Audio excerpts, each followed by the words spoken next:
I will be damned if I allow someone or people get in my way when I know that the majority of the people in this community are hurting.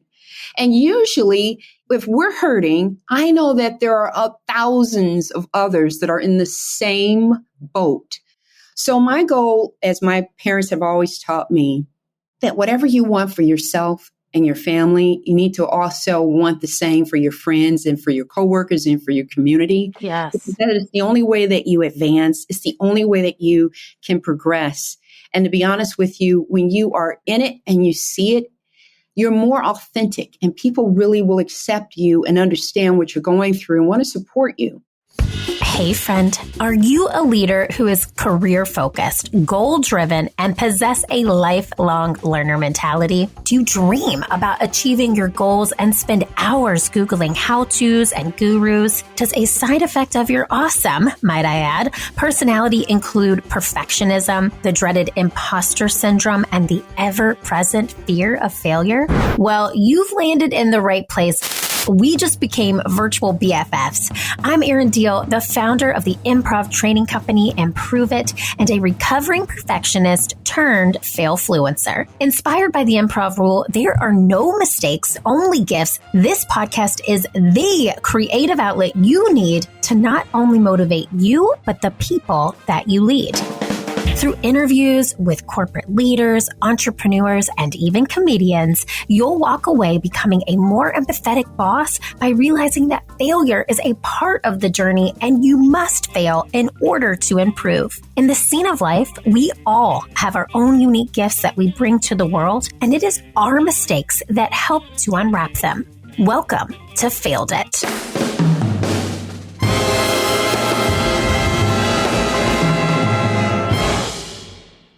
Hello, Failed It family. I am thrilled to have today's guest with us. We have an amazing woman in our midst.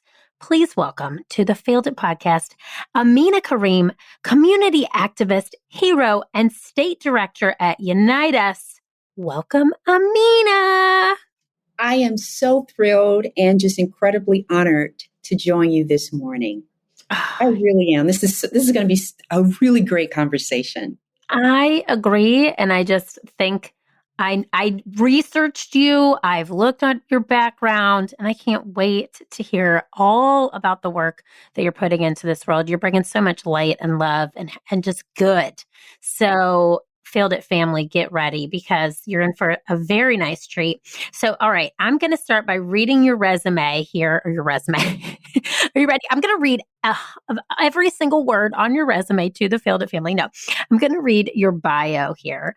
And I just want you to take it in, Amena, because you've done some great stuff. So Amena is an award-winning health equity activist, a master relationship builder, and result-oriented leader with an evidence-based orientation with more than 15 years of experience at technology marketing and community engagement. She has demonstrated experience working with startups and enterprise technology organizations where she is accustomed to wearing many hats. Now, in 2020, she raised more than $500,000 to support food insecure BIPOC communities. Welcome to the show, Amena. Hey, I am here and ready to go. I'm totally leaning in this morning with you. I know we both said before the show, I'm your morning cup of tea / coffee. Absolutely. Yes, you're my morning cup of coffee. It's early, Failed It fam, but we're doing it. We're here to talk about failure bright and early. Yes. So let me start by this. What's one thing or one fun fact that we couldn't find about you from your resume, your Instagram, or your LinkedIn profile? Yeah. So really quickly, my mother, my late beloved, wonderful mom, used to be a ballroom dancer, and she used to teach a lot of ethnic international dancing primarily to disenfranchised communities with children. And she did that for maybe 25, 30 years. So because of her love of ballroom dancing, I became actually enthralled as well. And I used to do a lot of Afro-Cuban, Afro-Latin salsa dancing, as well as other international dancing. And so I did that for a number of years myself, and I enjoyed it quite a bit. So that's a little fun fact that you probably wouldn't find anywhere. Can you still like bust a move today? Like you can still do that, right? Because you don't lose that. You don't lose it, but what's happening now, it's a little bit different back in the day where, in that community, the salsa community, it's non-generational. So you can basically dance on the floor with someone that's 90 years old or someone that's 15 years old. So it's not like, unfortunately, how we are in our regular, just the modern kind of dancing now, where everything is so just, hyper sexually, that has that sexual orientation to it. If you're dancing maybe off of, Britney Spears, and I love her, or Janet Jackson, or Yes. J-Lo, or Beyonce, you have to be a certain age, right? And have a certain look Right. to do that. And that culture, it's not like that. It's just anyone can dance and enjoy themselves. However, I've noticed over the last maybe decade or so that it's very choreographed, all the different arm routines. And so it makes it a little bit more like a heavy lifting, cumbersome when you're dancing, and it's not as just very natural. But with that still being said, I haven't danced in a long time. But it's that spirit that you get when you hear that music, when you hear like, Mark Anthony or the late Celia Cruz. And it's just wonderful. And I remember looking at the beautiful ballroom dancing on WTTW with my mom I just enjoyed it. And so it still brings a lot of light, in me. And at some point I will get back to that. My daughter is now headed off to college, so I can kind of find me again and just some of the things that I used to do before I became a mom. Yes. I have a 2-year-old. I can relate. Okay. Right? Exactly. So. That is so cool. That is so cool. And you're right. It is. I actually danced my entire life till I was about 23. Haven't, the kids are on the ticky-tacky. Yes. And, I haven't dabbled either myself. And I think it's just such a beautiful art form. And you're right. When you hear Mark Anthony, when you hear that music come on, it just fuels your soul. It really does. Yes. So speaking of fueling your soul, you recently just started a new position as the state director at Unite Us. Can you tell us a little bit more about what you're doing now and then what drew you to Unite Us? Of course. So Unite Us is a social determinants of health technology company, and we're committed to building healthier communities as well as closing health equity gaps throughout communities across the United States. There are 2 gentlemen that started it in 2013 that were military veterans. They were trying to help their veterans with support and resources, and found that the world in which they were in was very disparate systems in terms of getting help and support. And so they took that orientation and scaled it across all the states, most states rather.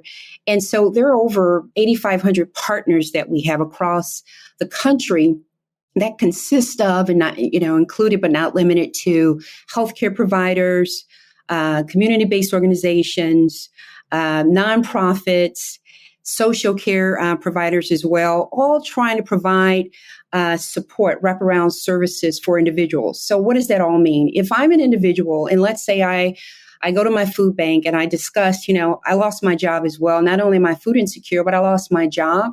And by the way, losing my job, I may also lose my home.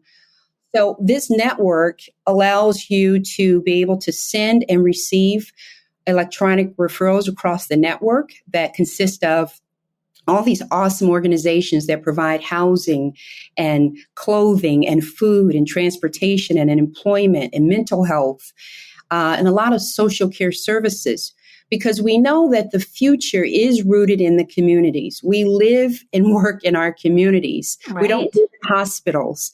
And we all know that the current model that is today is not working. And 80% of all of our social determinants are not in the hospital. Only 20% is clinical care. The other 80%, especially if you live in certain zip codes, in Chicago was a report that was just out by the Chicago Sun-Times, is also by the Chicago Department of Health, that African Americans have a 9.2 years lifespan, shorter lifespan than all the other populations in the Chicagoland area. And in some zip codes is even, I'm sure, even wider. And those social determinants are whether there's a high unemployment, if I don't have enough money to go from my home to see my doctor, then there's a transportation gap. There are also socioeconomic issues that's dealing with employment and education. And all the other social determinants. Just yesterday, unfortunately, in South Shore, which is a community in which I live in, we just had a mass shooting. What that is, those are chronic stressors on people who are not a part of that, right? But you hear more gunshots than you hear birds chirping. So that can play a lot on your mental health. It creates trauma and stress. And so if you already have a lot of conditions such as maybe lupus or diabetes or hypertension, what it does, unfortunately, is a combustible mix of a situation that just will become even more exacerbated. And we all saw that through the pandemic.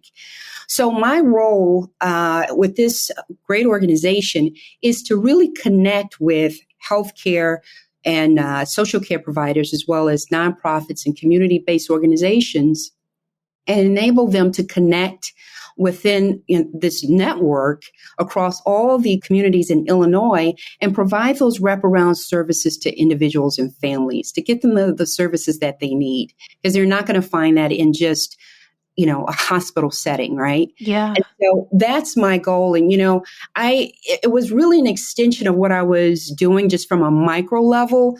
During the pandemic, my sister, and she still is very ill, was gravely ill. She had been in the intensive care for about 9 months, and they had just released her. University of Chicago had just released her. And I don't know, maybe about 3 weeks later, I had to do a resuscitation on her. I'd never gone through that before in my life. Through a 911 operator. It was so awesome. Later, she won the Red Cross Award because I searched her. Oh, good. Oh. Nominated her for a Hero Award because without her, just her expertise and her intuition in terms of telling me what to do over the phone. But what I realized is not only was my sister in this grave situation, on top of that, we lived in a former food desert for 6 years. So if grocery store had just opened, maybe 3 months going into the pandemic, and we couldn't find a delivery service platform to deliver in the community, and you're already dealing with a community that already had a high mortality rate. We actually had one of the highest in the Chicago area. So my goal, as my parents have always taught me, that whatever you want for yourself and your family, you need to also want the same for your friends and for your coworkers and for your community. Yes. Because that is the only way that you advance. It's the only way that you can progress. And to be honest with you, when you are in it and you see it, you're more authentic and people really will accept you and understand what you're going through and want to support you. Sure. Yeah. And so when I went through that with my sister, which was very traumatic for the family, and I'm sure it was even more traumatic for her, was to really actually dive a little bit deeper and find out what could I do for my community and then Chicagoland as a whole within the Black, Indigenous, people of color community, because that's where unfortunately, a lot of the disenfranchised communities where there's higher unemployment, there's higher COVID rates. And, unfortunately, the zip codes here sometimes predetermine your health. And so I, use my marketing and communication expertise. And I reached out to Instacart and the policy manager there, Mr. Kelly, and we talked about joining forces and then supporting a business. Eva Jakubowski, who owns Local Market Foods in South Shore, was one of the first. She actually is the only grocery store within that footprint. We sat together and we talked about how can we repurpose and redesign her business, specifically, during the pandemic, to do 3 things. One was to deliver food until we actually had a partnership with Instacart. So we basically transmuted her employees into delivery drivers, right? Wow.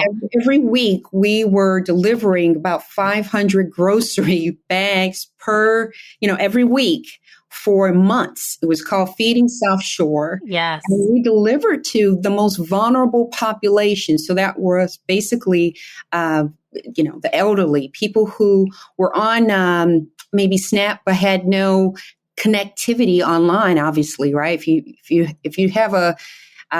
don't have a delivery platform, how can you use your SNAP cards, right? And then a lot of the delivery platforms were not actually accepting SNAP cards, right? So that was an issue. And then children obviously didn't have the kind of resources they needed. The school system is not set up to feed a community long term, right? So, short term they have, and they did a great job with really actually responding in real time. But the food, I wanted to make sure that the food that we provided was A, culturally appropriate, and B, healthy.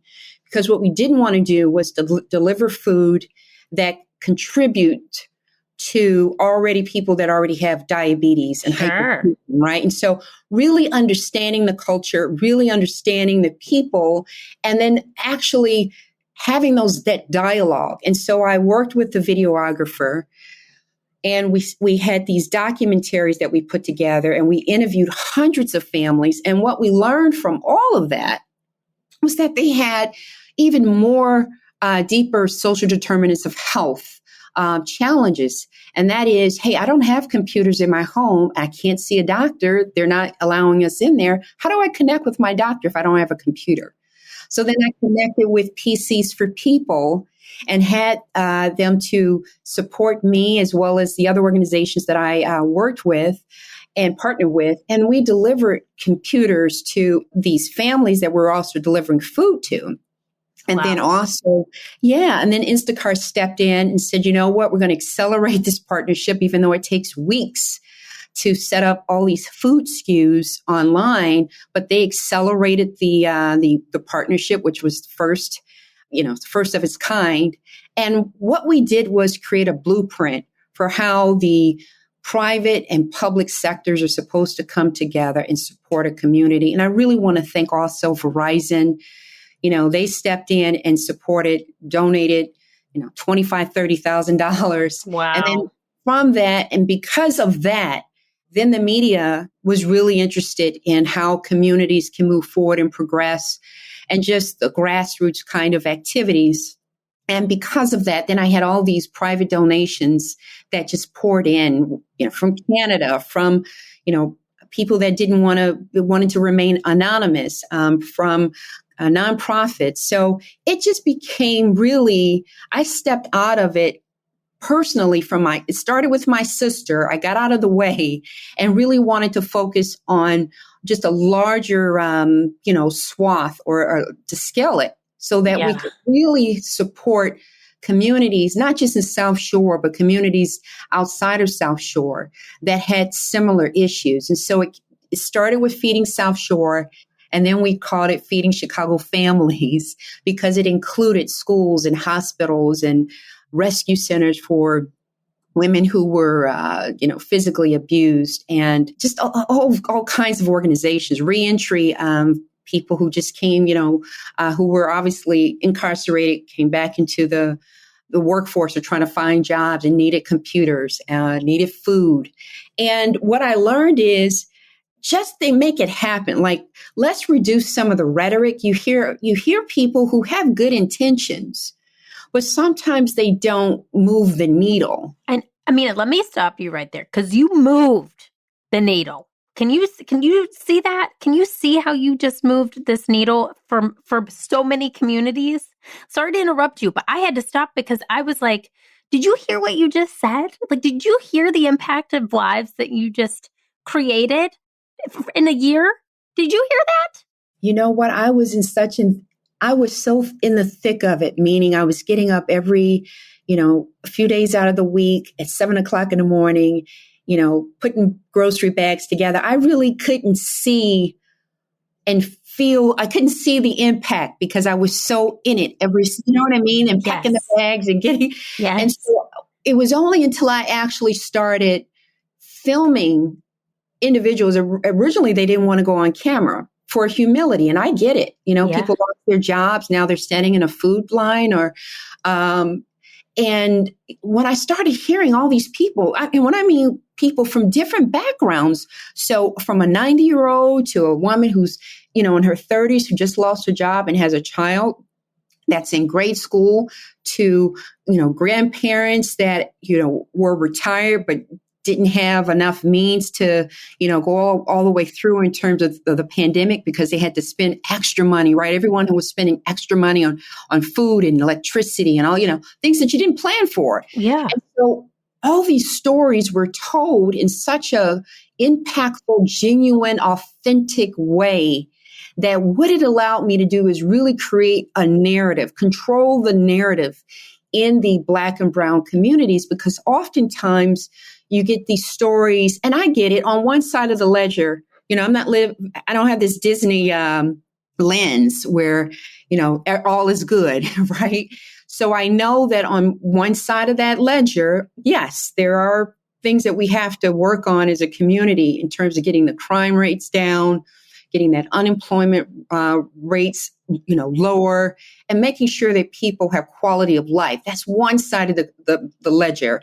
The other side is that there are people who just want to be able to walk up and down their community, go to a grocery store, or, have that experience like we have on the north side of Chicago, where you don't even think about being shot, right? Or you don't think about not having more than one store to go to for food, because there's so much. They have this, economic development in communities across Chicago on the other side. It's almost like a tale of two cities. It really is. And a lot of people listening to the show, some live in Chicago. Now we have, a very wide, nationwide audience based on the pandemic. But I will say, if you haven't been to Chicago, it's two completely different cities on two sides of the city. So sorry, keep going. Because I wanted you to feel this. I wanted you to realize what you've done, because our audience is primarily leaders in corporate America, right? And I think the pandemic made everybody stop and say, okay, what am I doing? Am I prioritizing the right things? Am I helping the right people? Am I helping myself? Is my mental health okay? And you not only were selfless in this act, you literally, helped your sister, which ultimately led to helping hundreds of thousands of people. And now you've got this awesome community that is serving other communities, and it's scalable. And you're doing all of this because you saw a need and you said, I need to fill it.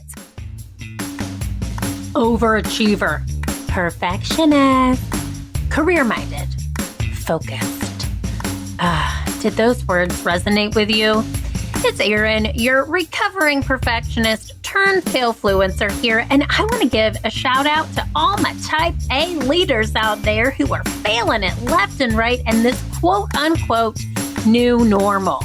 Ew.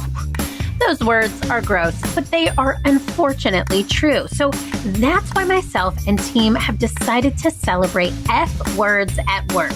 That's right, we at Improve It are throwing a F word party. That's F as in Frank, and we can bring that party to you and your team. Now, our newest virtual offering, F Words at Work, is a virtual keynote delivered by yours truly. Do you need a way to engage 50 plus or even hundreds of your team members via Zoom? Our 1 hour F Words at Work keynote will do just that. Now, unlike our workshops where we are in and out of breakout rooms, this keynote is a way to appeal to the masses. I don't want you to worry because it is still uber interactive, and the F words may not be what you think.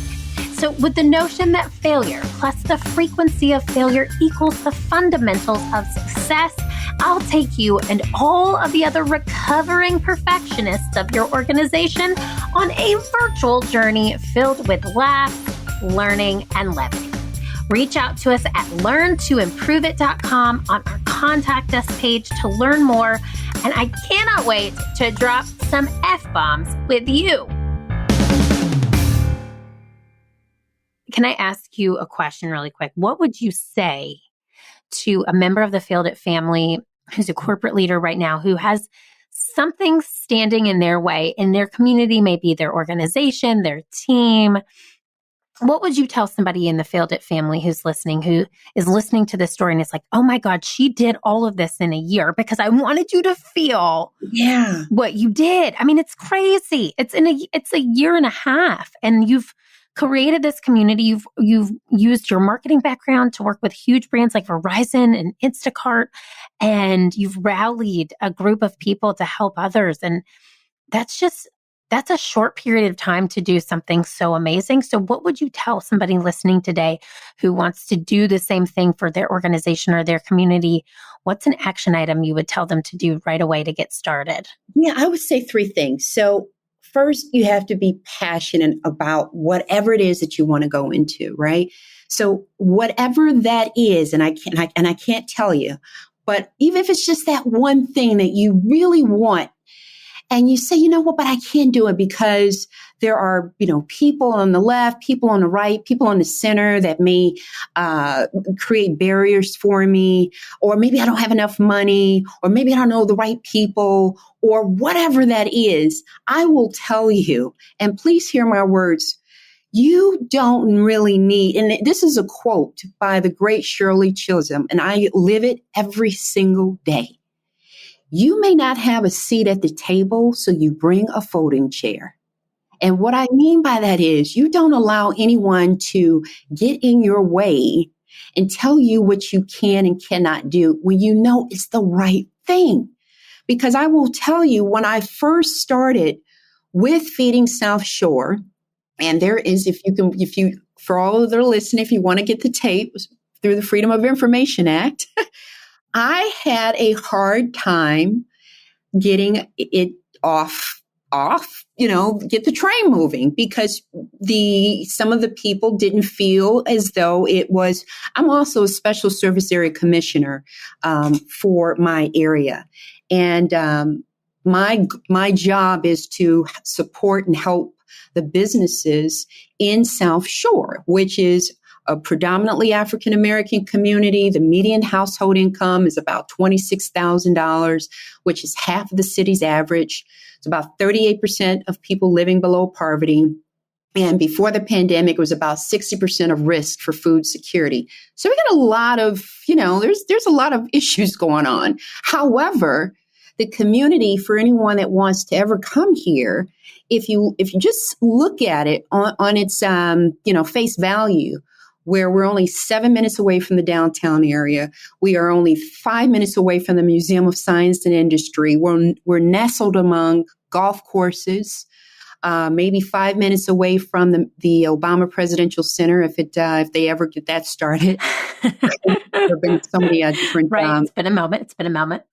And beaches. So if you just look at it, and I can see literally the golf course, if I walk 3 feet from my door, I can see it. It's a beautiful community. And I thought about it and I said, I will be damned if I allow someone or people get in my way when I know that the majority of the people in this community are hurting. And usually, if we're hurting, I know that there are thousands of others that are in the same boat. So I'm going to also get out of my way and not put up perceived barriers for me.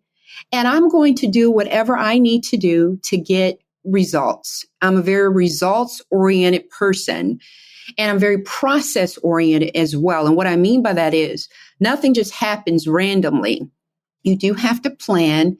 You have to, if you can, put some metrics, especially if you're asking for funding. If you have it, tell a great story and have supporting evidence. And then you just move forward. You take your folding chair and you go forward. Yes. Create those barriers, because sometimes you can create it yourself as well, because you think, who am I? I'm not the mayor, or I'm not this, elected politician, or I'm not, someone that everyone knows. I don't have a lot of money. And you just start coming up with all these barriers for yourself, in addition to other people who may also throw some balls in there as well, right? So what you don't want to do is just have all these barriers that you create. You want to have a clear conscience. You know what's out there. You know the evidence. I just quoted some of these numbers to you, right? Low income, community on the cusp of a 60% of risk for food security. I had the numbers. I knew what we needed to do. I needed to tell a great story. I had willing business partners in the community to support, like Local Market Foods and the South Shore Chamber of Commerce and Special Service Area Commissioners, SSA 42. I knew that I had to get that done.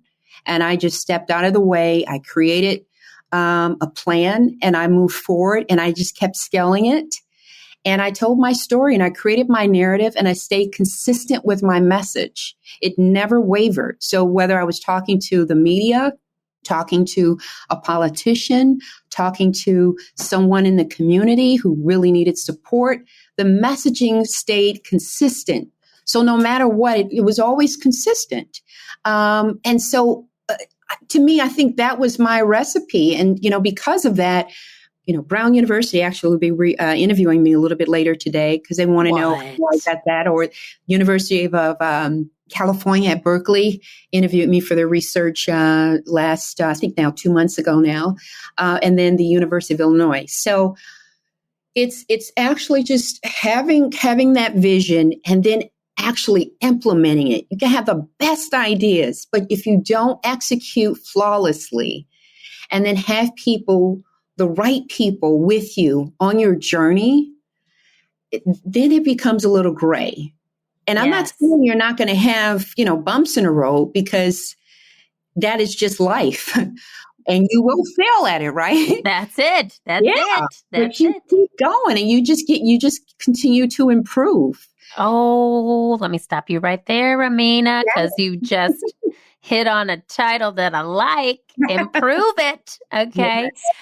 I got to say this. I mean, what I'm hearing you say, and just to kind of give this to our Failed It family, is just stay consistent, have a plan, get the right people on the bus, and then drive that bus. And if you got to go off road a little bit, right? And figure it out, get back on the road and figure out what to do next time, or what you did that you won't do next time, so you stay on that path. And I mean, consistency is so key. I think that's so true for so many leaders out there who have a vision, but they just don't have the roadmap. And so they give up because it seems impossible. But what you've done is really create that vision.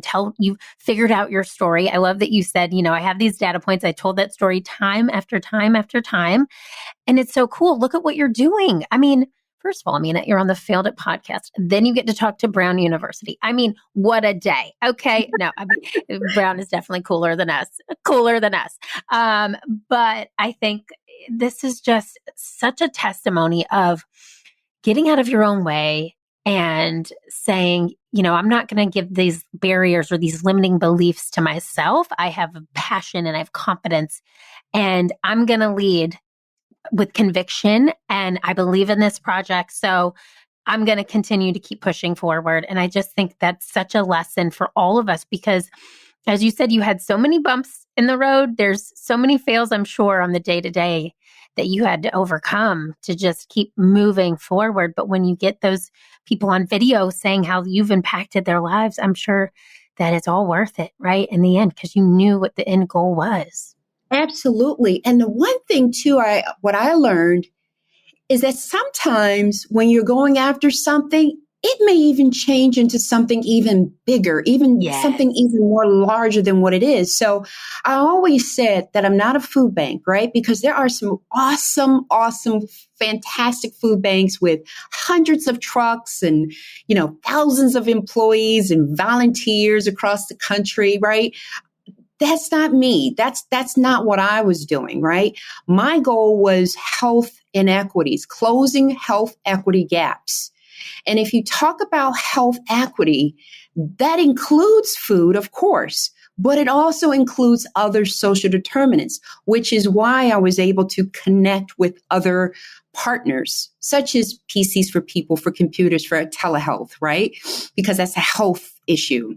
if you don't have computers, talking to these individuals, and then working with the Citizen app for people who may not be familiar with the Citizen app. That's a real-time app that gives you alerts that's going on in your community, right? I connected with them during the civil unrest because the businesses were, when I tell you that the businesses were completely damaged, they were gone. Sure. And because we did so much, we had so much goodwill, local market foods was maybe impacted less than 3% because the community said, look, here they are delivering food to us. Here they are supporting the community.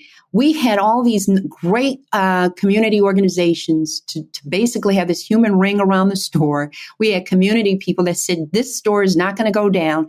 Even with the larger stores, when they completely folded, right? Whether it was Jewel's in Chicago, Target closed, even Whole Foods had closed. I mean, these are larger, massive stores. This little store wasn't touched, and we were the only ones still open during the pandemic. Wow. Okay, I just got chills. That's because I can imagine. You said there were a ring of people, community leaders, just standing outside of the store protecting the store because literally the store was protecting everyone in that community. You got it. So like organizations like the Neighborhood Network Alliance, the NNA, was quite, so they're the largest block club organization. They, partnered and say, hey, we're not going to allow this store to fold either because we've been fighting so hard to get this store to come to the community. And then just to kind of go back with the Citizen app, I reached out to them and said, hey, these businesses were very vulnerable. What can we do now moving forward so that they don't become as vulnerable as they once were? Meaning, when the looting was happening, a lot of stores didn't know that the looting was happening right next door to them or right down the street, right? But if you are getting these real-time alerts from a business district perspective, that means you can close your doors, right? Or you can ask for additional security. You can tell the customers in your store, we're going to keep our doors closed so you don't have to go out and get harmed. So the Citizen app designed a special platform for me for the business district in South Shore so that they can communicate with each other and they can send and receive these alerts. That's what's happening within their footprint so that each of them can make, their own actionable decisions, whether or not they keep their doors closed if there's another major, looting episode that happens. So all of this happened within the same time, because remember, the pandemic happened like around March or April when most people were really kind of understanding what was happening. And then unfortunately, we had the George Floyd fallout.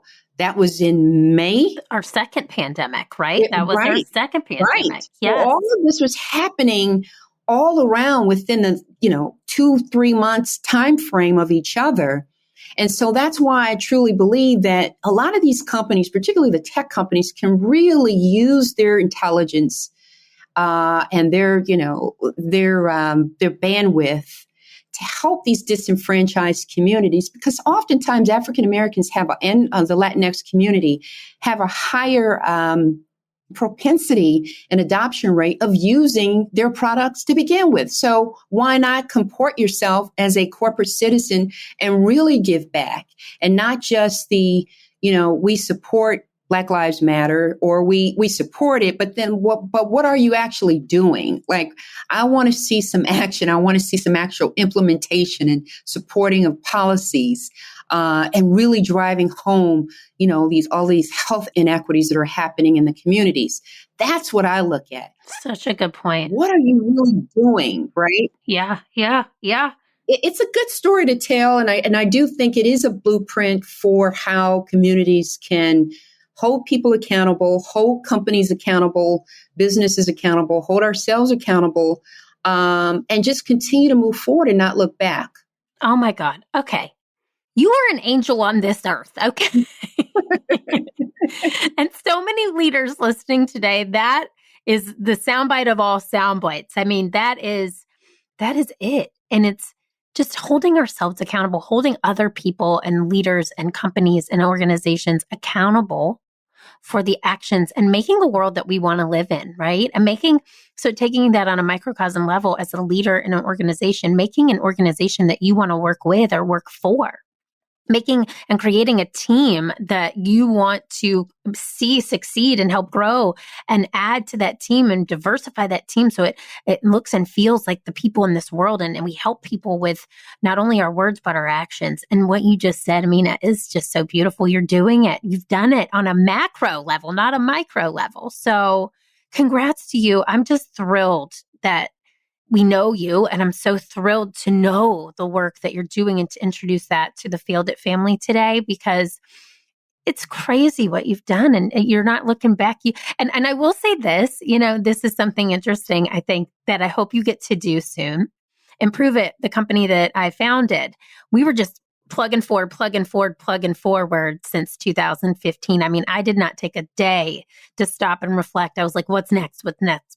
And then for us, we were a completely in-person business. So we had to shut down when the pandemic happened. And then we had to figure out how to become virtual. And luckily we did. But it was in those moments of pause where I was able to take a step back and really reflect on the beauty of the work that we've been able to provide to so many people. And I hope that you get that moment. I want you to keep moving forward because the world needs you, but I hope you get a moment to just take a step back and kind of open the yearbook of your last year and a half and just see, the work that you've done. I'll sign your yearbook if you want. But it's beautiful. You're doing so much great work for Chicago and just for every community who's listening, who can take these key takeaways that you've given us and apply them. So let me ask you this. This wouldn't be the Failed It podcast if I didn't ask you a couple of questions specific to failure. So what would you do even if you knew you might fail? Oh, wow. Okay. So if I know that I'm going to fail, I don't continue on that path. I have to still stop, pause, reflect, figure out how can I tweak it? And then I go on another path, but if I'm still passionate about it, maybe the process that I'm using needs to be improved or tweaked. But if I know that it's for the better good of the world, it's for, it's going to improve the world, it's going to make the world a better place, and it's the right thing to do, then I'm still going to keep the spirit of it, but I may just change the steps or the process. You know what I mean? I do. And I love that. Yeah, because the spirit's what keeps you moving forward. So I love that. Yes, because failure is a part of the journey. That's what we believe. There are no mistakes. There are only gifts. So anything that happens to us in terms of a bump in the road like you've encountered becomes a part of that story. And it's just material to help move us forward. It really is. And life would be so boring if you were just perfect, right? Right. Who wants to hear a perfect story? That's it. I'm a recovering perfectionist turned Philfluencer. Okay. That's where I'm at. So I totally get it. Get it. I'm like, my nails chipped right now. Who cares? There's always a great story to tell. And there's usually, bumps in the road and how that person overcame their challenges. And that's the beauty of life. There is no such thing as a perfect journey or perfect road to travel on. And so if you keep that in mind, but always have, just be genuine and authentic and be differentiated in what you're doing. Remember, at the top of the conversation, I said, I'm not a food bank, and I'm not. And so I never went in that direction. But what I wanted to do is to make sure that I underscored that there were health inequities, and how do we improve that? And that's the message, right? If I just said, I'm just going to be delivering food, okay, well then how does that make you different from, all these other great organizations? Well, I'll tell you a little bit story about what's happening in my community, and then you'll see why it's a there's a health crisis actually that goes beyond just food, and food plays a role, but it's not the only starring role. There are so many other moving parts. And that's the differentiation. That's the narrative. That's the consistency with your messaging. And that's so important. And it's so true. I mean, that's what has, I think, and forgive me if I'm, putting words in your mouth here, but I really believe that has differentiated you in such a way that it's created almost like a ripple effect and a magnet to your work because that is the message. It's not a food bank. It's we are helping health and social inequities. And I think that's the work that you have given to others to help volunteer with, help work with you on. Imagine how you're impacting the people who work with you too. I mean, they see the lives that they're changing every single day. So, yeah. Okay. Well, Amena, we've made it to something special. We got one more thing. There's a little improv here. There's a little thinking quickly on your feet. It's called the Fail Yeah lightning round. Okay. So this is fun. So I'm going to ask you a series of questions and I want you to, as fast as you can, respond with one-word answers. Okay. Know that you cannot fail, but if you say more than one word, I'm going to give you this fail yeah and like a creepy no compound words, right? Right. No hyphens, just one word. People are like, there's a hyphen. I'm like, no hyphen. Okay. You can't fail though. This is total for fun, but it's really fast and we're going to go quick. Are you ready for the fail yeah lightning round? Ready. I'm all in. All right, here we go, Amena. Okay. One word to describe your early career. Oh my gosh. I would say, fail yeah. I would say tenacity. If you knew what I had to go through, tenacity. Tenacity. Okay. One word to describe where you're currently at in your career. Fulfilled. One word to describe your future self. Bright. One word to describe your favorite boss. Resourceful. One word to describe your least favorite boss.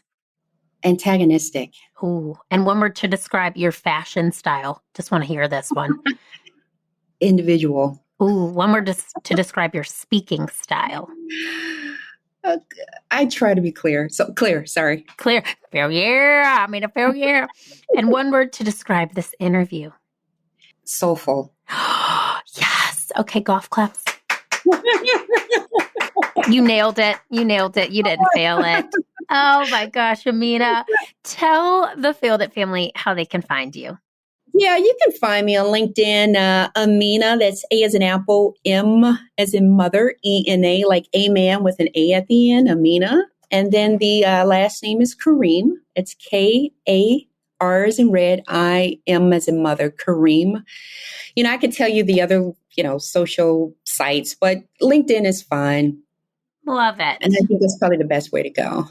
Okay. And follow her because I also found this video that we're going to link to in the show notes of you being interviewed about the work that you're doing. So I want to share that with the Failed It family too, because it just gives a really great picture of what you've done for the South Shore community and now Chicago as a whole and more communities to come. So Amena, thank you so much for Thank you. You, because you are a light in this world. I want you to thank you for taking your seat at the table and for being a voice to so many. The world needs more Amena. Oh my gosh. Thank you so much. That's very kind of you. Very kind. I mean it. And then I just want to say to our Failed It family, fail yeah. Fail yeah. Yeah, absolutely. And keep moving. That's it. Love it.